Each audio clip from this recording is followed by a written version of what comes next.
Hi, I'm Ztarli and welcome to my series on how I use Artflow.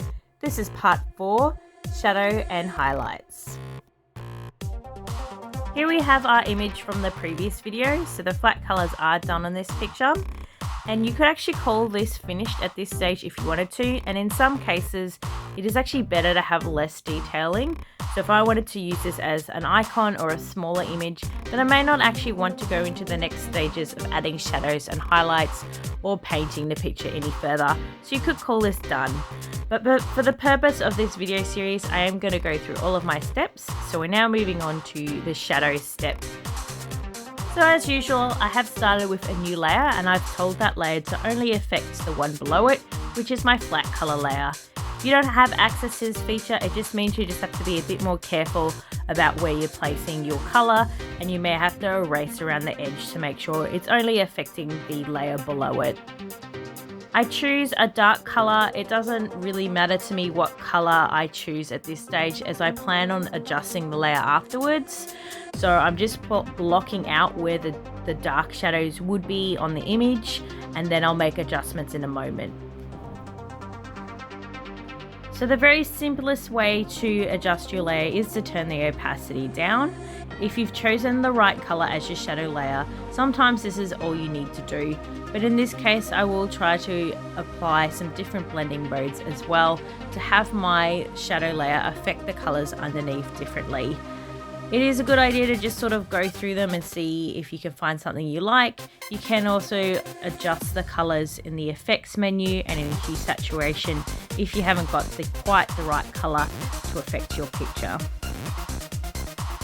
You can also add different colors by locking the layer and just coloring different sections of your shadow layers different colors. So in this case, I've decided the hair should have a blue shadow instead of a brown shadow. So I've just locked that layer and just colored over the hair parts of the shadow in blue instead of brown. You could also try this technique on different parts of the clothing, for instance. So you might decide you just want the clothes to have a blue shadow, or you want to add some different variation in the shadows. Locking the layer and painting over the shadow is a good way to do this, so that you don't lose where the shadows are, but you're free to choose different colors for the shadows. As mentioned before, you can make adjustments to the entire color of the layer through the effects menu on the layer and then through hue saturation. So you can make pretty drastic changes to the color and the darkness of the shadows here, but it will change the entire color of the layer. So if you do want to have different parts colored differently, you'll either have to have them on different layers, or as I said before, you lock the layer and you color different parts of the image differently. Now I have actually completely desaturated my shadow layer just to show you what it looks like to have black shadows instead of colored shadows. I personally like colored shadows a lot better than just black, but it is a personal preference. As mentioned in my previous video, if you have desaturated colors, you cannot make adjustments to them. So because I've taken all the color out of this shadow layer and it is essentially just a black or gray layer, you can no longer change the hue or the saturation of that layer. So I will always color with colors, even if it's the tiniest bit. So even if it's just got a tiny bit of blue in it, just to take it out of that completely desaturated zone. Now this next part is actually my favorite part of coloring shadows. It's putting on reflected light. So it is a good idea to have an idea of what color your background is going to be before you do this. But with any 3D objects, there will actually be light reflected off surfaces onto the bottom of your shape. So if you hold out your arm and you look at your arm, part of it will be in shadow, but if you look at the very underside of the arm, there'll actually be some light reflected on it that makes it actually lighter than, say, the bottom half of the arm. So I really enjoy this step. I like adding this little bit of lightness to the bottom of things, and I do find it makes my pictures much more interesting and does make things look more 3D. So like the legs look more cylinder-ish and the head looks more circular.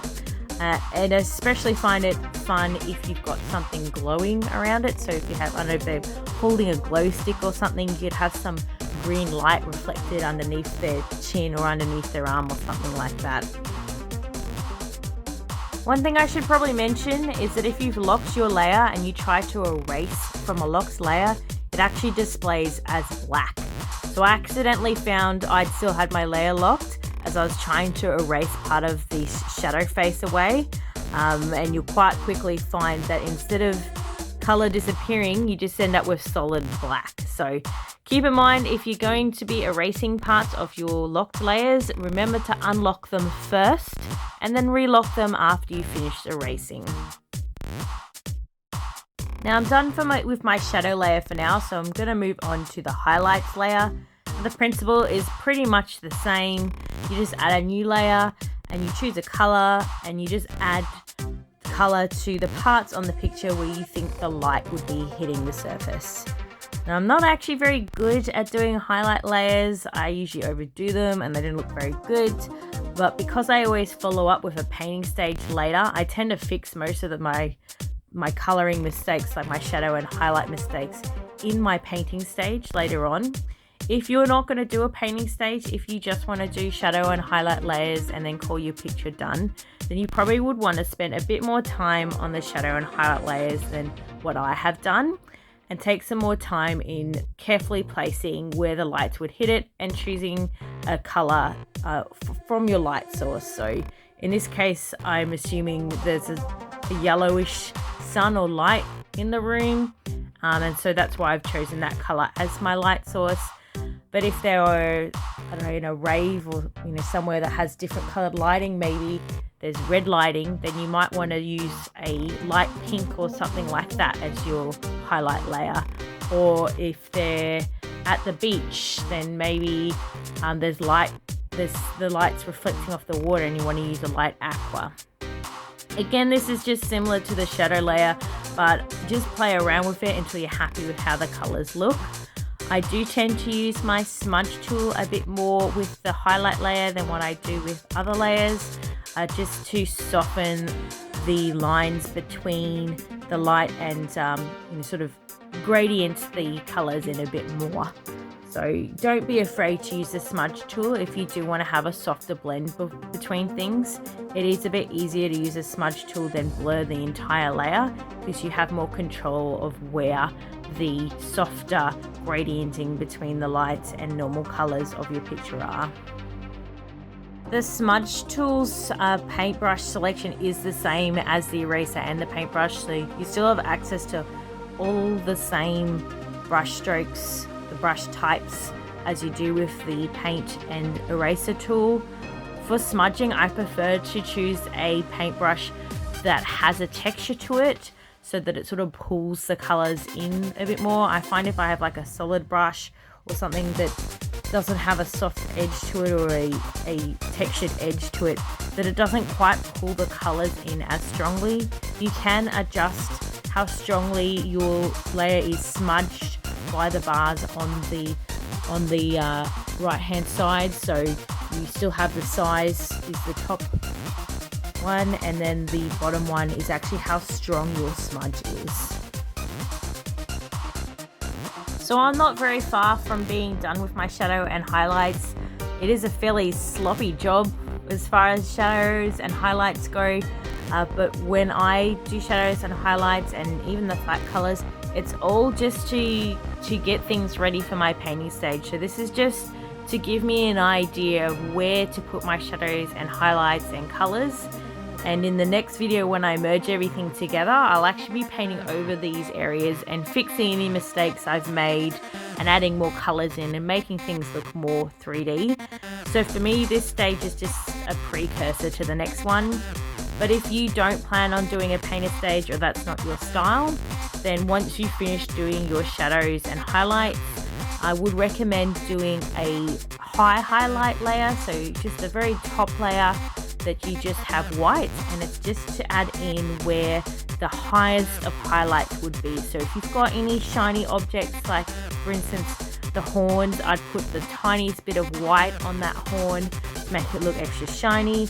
I'd put the shines in the eyes and maybe a bit of white on the lip, or anything that I would expect there to be a high shine on, and then your picture would be done. But my picture is far from done. Join me in the next video for the painting stage, by far my longest stage. Thank you all for watching and I'll see you next time. Bye!